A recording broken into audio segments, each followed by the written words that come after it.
To our top news headlines. New this morning, we now know the name of the person charged in a Saturday night shooting in Mercer County. Kadesha Burch is charged with attempted murder and 5 counts of wanton endangerment after she allegedly shot a man at a home on Perryville Road in Harrodsburg. According to officers, a man found on scene was taken to a nearby hospital to treat non-life-threatening injuries. Burch is being held in the Boyle County Detention Center on a $50,000 bond. 4 days. That's all the time Kadesha Burch had to taste freedom before her life was brutally cut short. 4 days between walking out of jail on December 23rd, 2024, and becoming the victim of a murder so calculated that it would expose dangerous gaps in our justice system. This is a story of a 31-year-old mother from Springfield, Kentucky, whose desperate act of self-defense landed her behind bars while her abuser walked free. It's the story of a woman who fought to protect herself, only to discover that the system designed to serve justice had failed her completely. What you're about to hear isn't just another true crime story. It's a stark reminder of how quickly hope can turn to horror. Kadesha's final days were filled with Christmas joy and dreams of a fresh start. She had no idea that while she was planning her future, her past was plotting her destruction. By the end of this story, you'll understand why Kadesha's case has become a rallying cry for domestic violence reform. You'll discover the shocking details of how her killer funded his deadly mission and the terrifying lengths he went to ensure his plan would succeed. A Milwaukee man is arrested in Kentucky after police there say he shot 2 women and killed one of them. That happened Friday morning, but as our Stephanie Quirk explains, the crimes he's accused of actually started Christmas Day right here in Milwaukee. Steph's here now in studio. Yeah, Sam, 23-year-old Roosevelt Davis is in custody in Kentucky right now, charged with murder. But court documents say the guns he used in this shooting were bought with money stolen in Milwaukee. Welcome back to True Crime Station, where we dive deep into cases that demand our attention and shed light on important social issues. I'm your host, and I want to thank each of you for being part of our community of truth seekers. Today's case is particularly significant because it highlights critical failures in our justice system that we all need to understand. If this is your first time here, make sure to subscribe and hit that notification bell. We cover cases that not only tell compelling stories, but also educate us about the world around us. Drop your thoughts in the comments below as we go through this case. Your perspective helps build our community of awareness and support for these important issues. Kadesha Burch was the kind of person who made everyone around her feel better. At 31, she had built a life centered around service to others and devotion to her 2 children. She was a devoted mother who put her children's needs above everything else. This was the woman Roosevelt Davis III encountered in early 2022. Davis, a former football player from Wisconsin, seemed charming at first. Like many abusers, he didn't reveal his true nature immediately. Instead, he drew her in with attention and affection. Boom, boom. Oh, shit.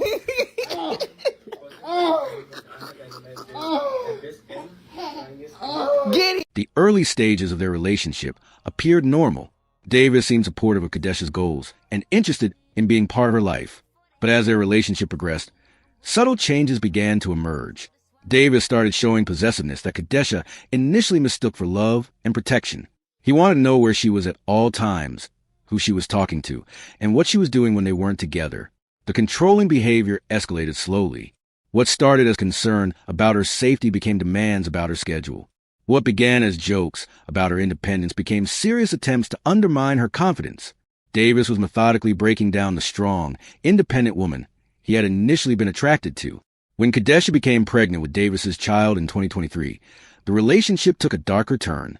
Pregnancy often marks a turning point in abusive relationships, as abusers recognize that their victims are now more vulnerable. For Davis, Kadesha's pregnancy became another tool of control. The birth of their child marked the beginning of the most dangerous phase of their relationship. Physical violence entered the relationship after the baby's arrival. Davis no longer bothered to hide his true nature. The violence wasn't random or impulsive. Davis used calculated intimidation tactics, threats, and their newborn child to maintain absolute control over Kadesha. For Kadesha, the realization that she was trapped in an abusive relationship was devastating. She had always been strong, independent, and capable of handling challenges. But Davis had systematically stripped away her confidence and isolated her from the people who could help her. The woman who had once been a pillar of strength in her community now found herself walking on eggshells in her own home, calculating every word and action to avoid triggering Davis's rage. She was living in constant fear, not just for herself but for her children. By October 2024, Kadesha Burch was living in constant terror. The man she had once trusted had become her greatest threat, and the violence in their relationship had escalated to life-threatening levels. Davis's control over her had become absolute, and his willingness to use physical force had reached a point where Kadesha genuinely feared for her life. The abuse had progressed beyond psychological manipulation. Davis was now regularly using physical intimidation and violence to maintain control. For Kadesha, the constant state of hypervigilance was exhausting. She had to anticipate Davis's moods, react to his demands, and protect her children from witnessing the worst of his behavior. The incident that would change everything happened in October 2024, during what Kadesha later described as one of the most terrifying moments of her life. According to her account, Davis escalated his violence to a level that made her believe she was about to die. During this confrontation, Davis allegedly strangled her, cutting off her ability to breathe and making her fear that she would never see her children again. In that moment of absolute terror, faced with what she believed was imminent death, Kadesha made a split-second decision that would alter her life forever. She shot Roosevelt Davis III, claiming self-defense against what she perceived as a lethal attack. For Kadesha, this wasn't a planned action or a moment of revenge. It was a desperate attempt to save her own life when she believed she had no other option. Kadesha Burch is charged with attempted murder and 5 counts of wanton endangerment after she allegedly shot a man at a home on Perryville Road in Harrodsburg. According to officers, a man found on scene was taken to a nearby hospital to treat non-life-threatening injuries. Burch is being held in the Boyle County Detention Center on a $50,000 bond. The aftermath of the shooting revealed cruel ironies that often plague domestic violence cases. While Kadesha had acted in what she believed was self-defense, the legal system's response would prove to be another form of victimization. Despite her claims of self-defense and the documented history of abuse, Kadesha found herself facing the full weight of criminal charges. The evidence of Davis's abusive behavior toward Kadesha was substantial.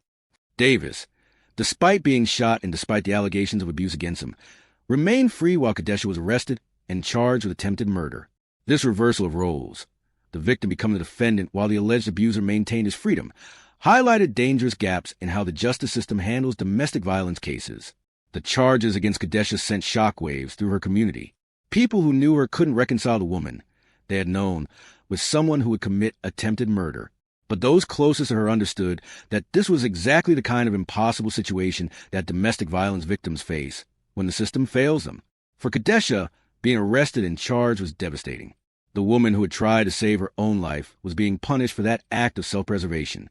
While Kadesha sat in jail, processing trauma and preparing for her defense, Roosevelt Davis III was making his own preparations, plans that would prove far more dangerous than anyone could have expected.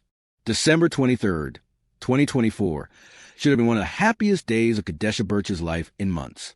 After spending weeks behind bars, facing the terrifying prospect of a lengthy prison sentence for defending herself, she was finally going home. Her family had worked tirelessly to raise a $10,000 bond, with her mother and members of her church contributing to secure her temporary freedom. The moment Kadesha walked out of jail, she was surrounded by the love and support she had been missing. Her children, who had been staying with family members, were overjoyed to have their mother back.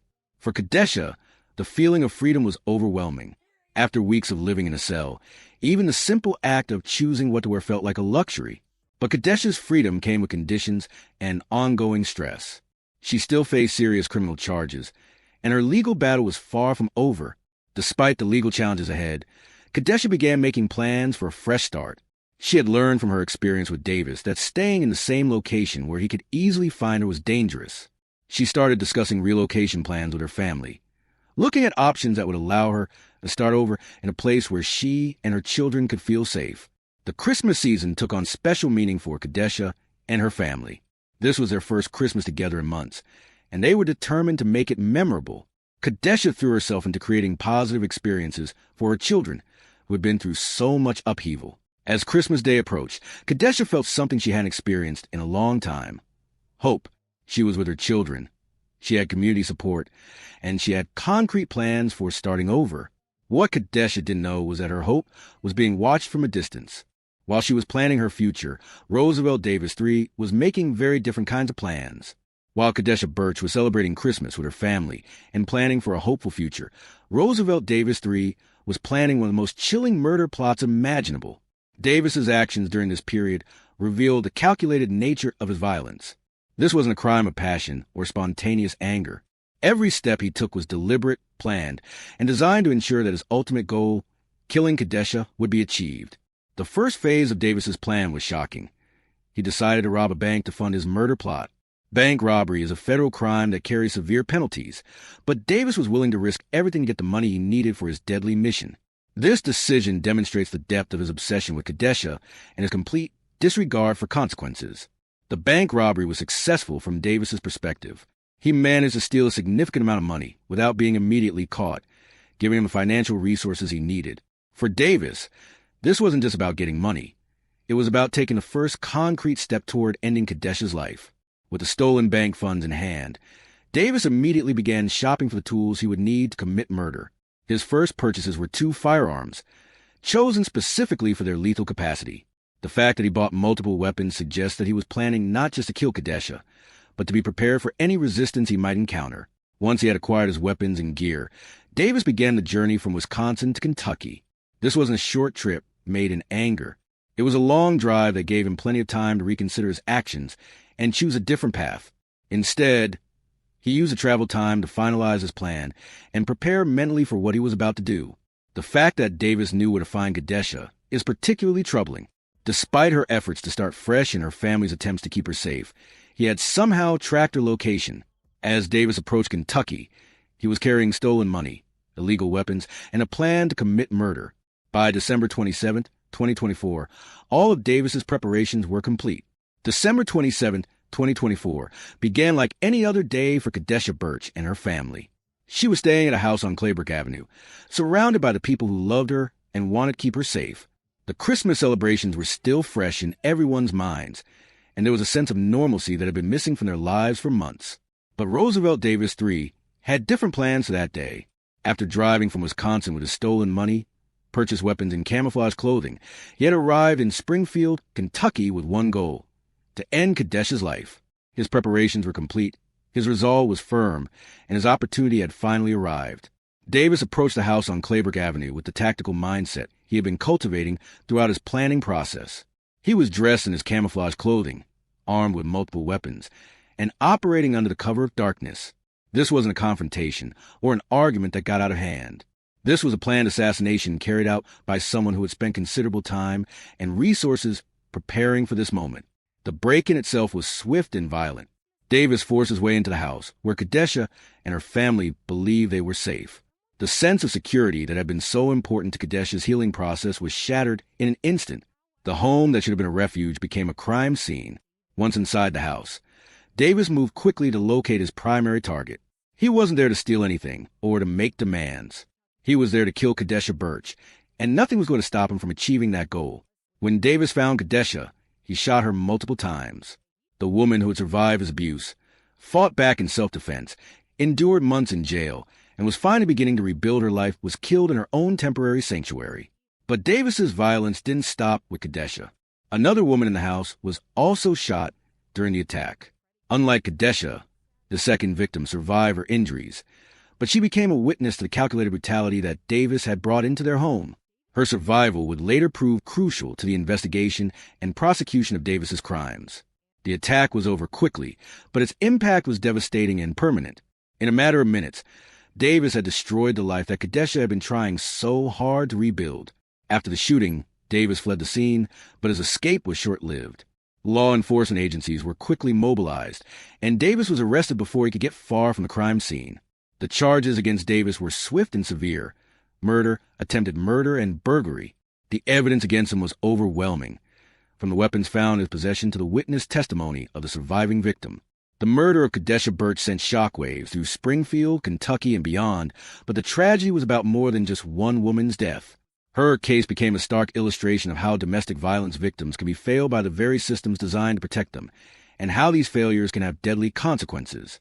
Day was a baby. I've eaten at the grandmother's table and the grandfather's. We got a long history together. He described Day Day as a joyful person, as someone who was a light for others. That she would help you and nobody would have to know. And so to be such a young person in her 30s, that's unusual, because today we want to blow our own horn. The most glaring systemic failure in Kadesha's case was a reversal of victim and perpetrator roles in the legal system. When Kadesha shot Davis in what she claimed was self-defense, she became the one facing criminal charges, while her alleged abuser remained free. This reversal is unfortunately common in domestic violence cases, where victims who fight back are often treated more harshly than their abusers. The decision to charge Kadesha with attempted murder, while allowing Davis to remain free, created a dangerous situation that ultimately cost her life.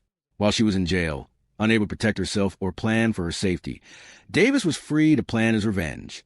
The system that should have been evaluating the threat he posed to her safety instead treated him as the victim of her violence. Legal experts who examined Kadesha's case pointed out that domestic violence situations require specialized understanding and training to handle properly. The dynamics of abusive relationships, the psychological impact of prolonged abuse, and the legitimate fear that drives victims to fight back are complex issues that require more than standard criminal justice responses. The failure to recognize Davis as a continuing danger to Kadesha had fatal consequences. The case also highlighted problems with how domestic violence victims are supported during legal proceedings. Kadesha was fighting not just for her freedom but for her life, yet she was navigating a system that seemed designed to work against her interests. The resources available to help domestic violence victims understand their legal options and protect themselves during court proceedings proved inadequate in her case. Mental health professionals who work with domestic violence victims pointed out that Kadesha's case illustrates why leaving an abusive relationship is often the most dangerous time for victims. Statistics show that domestic violence victims are at highest risk of being killed when they try to leave their abusers. Yet the support systems for victims during this critical period are often insufficient. What makes Kadesha's case particularly tragic is that it was preventable. If the system had properly recognized the threat Davis posed, if adequate protection measures had been put in place, if the complexities of domestic violence had been better understood and addressed, she might still be alive today. Her death serves as a powerful reminder of the urgent need for reform in how we handle domestic violence cases. Kadesha Burch's story didn't end with her death. In the days, weeks, and months that followed her murder, her case became a catalyst for important conversations about domestic violence, victim protection, and systemic reform. The woman who had been failed by the system in life became a powerful voice for change in death. Her family, devastated by their loss, made the difficult decision to speak publicly about what had happened to Kadesha. They shared details about her life, her struggles with Davis, and her fight for justice, hoping that her story might prevent other families from experiencing similar tragedies. Their courage in speaking out during their time of grief helped ensure that Kadesha's death would have meaning beyond immediate tragedy. Domestic violence advocacy organizations embrace Kadesha's case as a teaching tool and a call to action. Her story illustrated so many of the problems they have been trying to address. The way victims are often criminalized for defending themselves, the lack of adequate protection during legal proceedings, and the deadly danger that victims face when trying to leave abusive relationships. Organizations use her case to push for legislative changes and increase funding for victim services. Legal professionals began using Kadesha's case in training programs to help law enforcement officers, prosecutors, and judges better understand complexities of domestic violence cases. Her story became a stark example of how well-intentioned legal processes can actually endanger the people they're meant to protect. Kadesha's case also sparked important conversations about the intersection of race, gender, and domestic violence. Many observers noted that as a Black woman, Kadesha faced additional barriers in getting help and being believed by the system. Her story highlighted the need for culturally competent responses to domestic violence that take into account the unique challenges faced by women of color. The most important lesson from Kadesha's story is that domestic violence is not just a private matter between two people. It's a public safety issue that requires coordinated community response. Her case showed that when systems fail to work together effectively, the consequences can be deadly. People in Washington County gathered tonight to honor a woman who was shot and killed inside her home last week. This is Wave News at 11. I'm Noelle Friel. Police say Roosevelt Davis III robbed a bank in Wisconsin and then traveled to Kentucky, where he shot and killed Kadesha Burch, also shooting and wounding her mother. Wave News reporter Fernando Garcia Francischini was at the candlelight vigil held in Burch's memory tonight. He joins us with how the community is remembering her. This family is intermingled into my personal family. Kadesha Burch was known by many in Springfield, and that was clear Sunday night when people from all over came together for a vigil in her memory. KSB says Burch was shot and killed inside a home on Claybrook Avenue on December 27th. For those of us hearing Kadesha's story, the lessons are clear. We must do better. We must believe victims when they tell us they're in danger. We must ensure that the systems designed to protect them actually do so. We must recognize that domestic violence affects entire communities, not just individual families. Kadesha was more than just a victim of domestic violence. She was a devoted mother who worked at a daycare because she loved caring for children. She was an active member of her church community who showed up for others in their times of need. She was a woman who ran a small business to provide better opportunities for her family. She was someone who fought to protect herself when she felt her life was in danger, and someone who never stopped hoping for a better future for her children. Her story forces us to confront uncomfortable truths about how our society handles domestic violence. It shows us that the people we trust to protect victims can sometimes become the very systems that endanger them. It demonstrates that the moment when a victim tries to leave an abusive relationship is often the most dangerous time, yet it's also when they may receive the least protection. The man who killed Kadesha, Roosevelt Davis III, now faces the consequences of his actions. But no amount of punishment can bring back the life he took or heal the trauma he inflicted on her family and community. The real measure of justice for Kadesha will be whether her death leads to meaningful changes that protect other women in similar situations. If you or someone you know is experiencing domestic violence, please know that help is available. The National Domestic Violence Hotline can be reached 24/7 at 1-800-799-7233, and they have resources available in multiple languages. Local organizations in your community may also provide services like emergency shelter, legal advocacy, and safety planning. Remember to hit that subscribe button if you want to stay informed about cases like Kadesha's that highlight important social issues. Your engagement helps ensure that these stories reach the people who need to hear them. Kadesha Burch's life mattered. Her story matters.